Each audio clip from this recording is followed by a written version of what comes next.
Trending tasty recipe இன்னைக்கு ரொம்ப ஹெல்த்தியான மணத்தக்காளி கீரை கடையல் தான் பார்க்க போகிறோம். இந்த கீரை வயிற்று புண்ணுக்கெலாம் அவ்வளோ நல்லது. சின்னவங்கலேருந்து பெரியவங்க வரைக்கும் எல்லாருமே எடுத்துக்கலாம். இந்த மெத்தடில் செஞ்சு பாருங்கள், ரொம்ப டேஸ்ட்டாக இருக்கும். 50 கிராம் துவரம்பருப்பு எடுத்திருக்கேன். இப்போ இதை நல்லா வாஷ் பண்ணிடலாம். 3 கப் வாட்டரில் துவரம்பருப்பை ஆட் பண்ணியிருக்கேன். துவரம்பருப்பு நல்லா வெந்து வரட்டும்.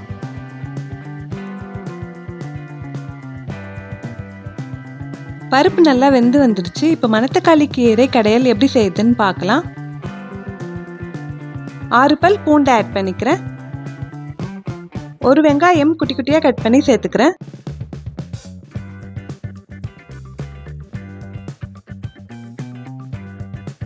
தக்காளி 1, காரத்துக்கு 3 பச்சை மிளகாய் கட் பண்ணி சேர்த்துக்கிறேன். 1 கப் வாட்டர் ஆட் பண்ணிடலாம்.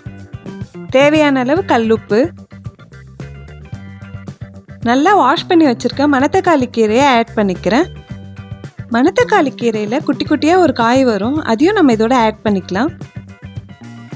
கீரை வேகிறதுக்கு இன்னொரு கப் வாட்டர் ஆட் பண்ணிட்டு வேக விட்டுடலாம். 1/2 ஸ்பூன் மஞ்சள் ஆட் பண்ணிக்கிறேன். இது நல்லா கலந்து விட்டுடலாம்.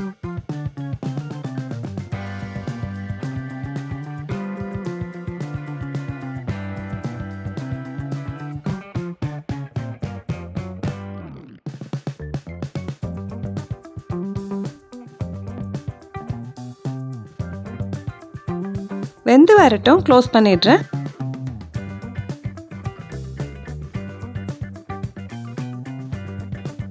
கீரை இந்த அளவு வெந்தா போதும். இப்போ இதை நல்லா மிக்ஸ் பண்ணி காட்டுறேன் பாருங்க.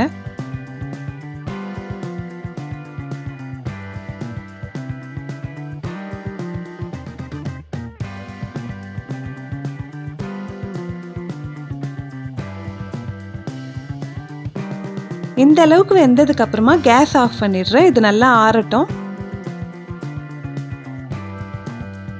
கீரையை மட்டும் தனியாக ஃபில்டர் பண்ணி மிக்ஸி ஜாரில் ஆட் பண்ணிடுறேன்.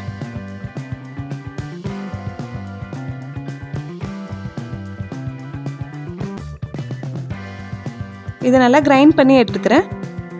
தாளிப்புக்கு ஆயில், கடுகு 1/2 ஸ்பூன், உளுத்தம்பருப்பு 1/4 ஸ்பூன் சேர்த்துருக்கேன். இப்போ கீரை ரெடி ஆயிடுச்சு. ஒரு பவுலில் சேஞ்ச் பண்ணிடலாம்.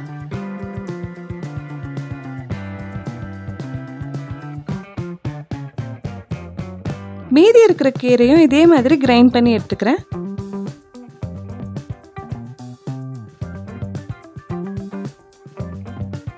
நல்லா கிரீனிஷாக கீரை கடையல் ரெடி ஆயிடுச்சு. இப்போ பவுலில் சேஞ்ச் பண்ணிடலாம்.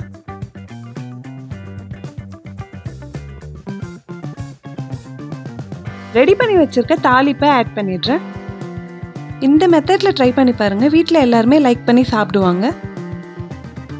மணத்தக்காளி கீரை கடையல் ரெடி ஆயிடுச்சு. ரொம்ப ஹெல்த்தியான டிஷ்ஷு. கண்டிப்பாக வீட்டில் ட்ரை பண்ணுங்கள். ட்ரை பண்ணிட்டு எப்படி இருக்குன்னு மறக்காமல் கமெண்ட்டில் சொல்லுங்கள். இந்த வீடியோக்கு ஒரு லைக் பண்ணிவிட்டு சேனலை சப்ஸ்கிரைப் பண்ண மறக்காதீங்க ஃப்ரெண்ட்ஸ்.